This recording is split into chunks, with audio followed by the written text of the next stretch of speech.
This East Austin eyesore may be around for a little while longer. Good evening, I'm Robert Hadlow. And I'm Leslie Rudy. The Holly Power Plant has sat along Lady Bird Lake for more than 50 years. The city shut it down 4 years ago with the promise to turn it into a park. But that plan could hit yet another roadblock. KXAN's Reagan Heckelman takes an in-depth look at the battle over how much to spend on the demolition. Reagan? Well, Leslie, we are here at the Holly Street Power Plant. Now, originally, the council was supposed to decide how much they're going to spend and what company gets to tear this plant down. They were supposed to decide that during tomorrow's city council meeting.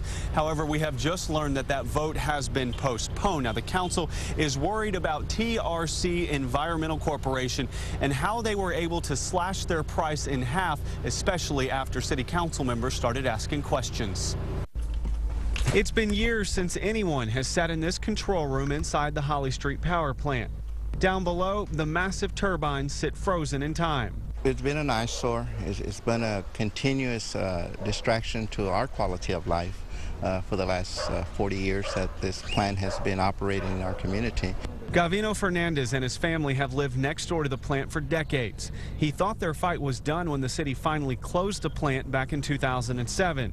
This whole process is becoming very ridiculous, you know. The process is complicated, but at the core of the problem, the price tag.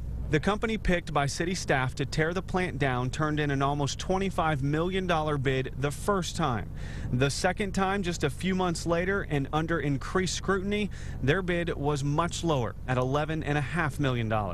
One reason TRC says their bid is much lower this time is because of all the metal in here. When they're tearing this plant down, they're going to salvage this metal, and they say it is worth much more now than it was when they made their first bid just a few months ago. They also say the city made some changes to the bid, and that lowered the cost by another $3 million. I think they've explained it well, but I think they have some more explanations to provide the community and council as well.